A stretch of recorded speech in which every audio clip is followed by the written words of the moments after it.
ah, o, When we look at the sound om and we see it written in the Sanskrit calligraphy, there is a symbol which is the ah sound. There's a symbol which is the oo sound, and there's a symbol which is the sound. Now, unlike some Western recordings of it, where they see it spelled A-U-M instead of O-M, you see, the thing is, the problem with English alphabet, the Roman alphabet that we use in English, is that it only has 26 characters in it. And to properly have no pronunciation mistakes, Sanskrit has double that number, approximately. And, so when you see in the calligraphy of Sanskrit something written, there's no possibility, if you're literate in the Sanskrit calligraphy, there's no possibility of mispronunciation, because every character is a very specific pronunciation. So, for example, in English, when we want to say the letter A, we can say A, but we can also pronounce the letter A as A, and we can also pronounce the letter A as Ah, and we can also pronounce the letter A as Ah, and so on and so on. And so when you are texting on your iPhone and you hold the letter A down, you're going to see about 6 or 7 or 8 different characters. Which of the A's do you want to have? In Sanskrit, every one of those 6 or 7 ways of producing that ah sort of sound is on display. Likewise with the u, likewise with the And so A-U-M is not aum. Sometimes we see, or hear people pronouncing it that way because they see it spelled A-U-M. But it's actually om. And then what is the characteristic of the sound that dismantles relativity? Aum, om. Om is the sound of moving back into the unmanifest. It's the sound, and what is it that moves everything into the unmanifest? Mahadeva, Shiva. Shiva. Shiva is that personified impulse of creative intelligence that is the disintegrator, that which disintegrates anything which has been integrated. So if I integrate my fingers like this into this unified, the Shiva quality is the thing that brings them apart, the disintegrating. Sometimes referred to as the destroyer, but the destroyer of whatever you target to go back to the unmanifest. And so when we make use of that sound, especially if we do so on a regular basis, we're calling in unmanifestation of everything. If things were really integrated at home, then using a lot of om, we're going to begin disintegrating everything at home. If things were very integrated at the bank, then we're going to cause disintegration to occur at the bank because we're calling it in.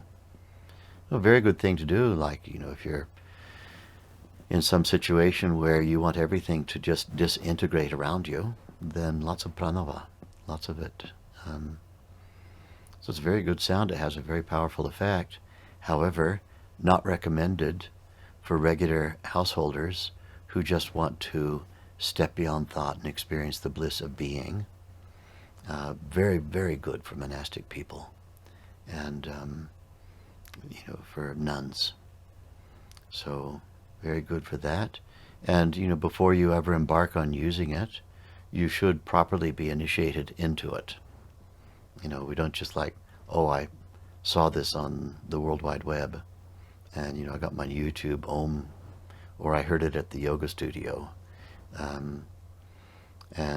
So now I've decided I want to be monastic or be a nun, and, I'll start using om. Doing this kind of thing in an unsystematic way, we need to go through the proper channels.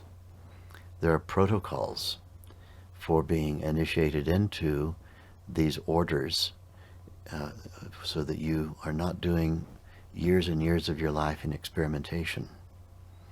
Human life, what is it, like some percentage of 100 years? Maybe some people go over 100, but it's pretty rare. And, days and nights are irresistibly passing. There goes a day and night, there goes a day and night, there goes a day and night. It took about 10 years to stop slopping food on yourself and wearing a bib. And then you figured out how to, get food into your mouth without having to wear a bib. And, to start learning a little bit of A, B, C, D and all of that. But still having to be under the care of some grown-ups who make sure that you don't make a mess of everything, and to take you places and be sure that you're fed and all of that. So there's 1/10 of your 100 years gone. Then you spend another 10 years, roughly, in high school or the beginnings of your tertiary education, and you remember what that was like. Perhaps a certain degree of grace, some fun memories and things like that, but not something that most people want to have to repeat. Now there is 2/10 of your 100 years gone. And now you're at the end of that, and you're in your 20s, and another third of your 100 years is about to vanish as you begin to figure out your personal relevance in the scheme of things around you. Now you're 30. And so then, how many days and nights do we want to give in to just experimentation, reinventing the wheel?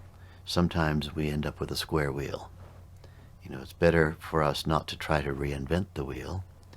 We can seek instruction from an authorized person who is an expert in how to turn you into a monk or how to turn you into a nun. And if any of you have a legitimate inquiry about that, be in touch with me, and I can make arrangements. And then you'll do lots of oming. But it'll be strategic, systematic, and, be prepared to leave behind you all attachments to relativity, to ideas of wealth, to ideas of relationship, to ideas of family and all of that, because that's not under the aegis of the monastic life. Monastic life is a life dedicated singularity to cosmic consciousness, God consciousness, unity consciousness. Only those things, no other kinds of distractions. Sounds very charming, but frankly, in the Vedic worldview, it's considered to be natural, the natural dharma, the role that one has, dharma, D-H-A-R-M-A, dharma. It means your personal role in the evolution of everything. And far less than 1% of the entire world population has a dharma of being a monk or a nun, someone who's a non-social being. And we can look into that if you're interested.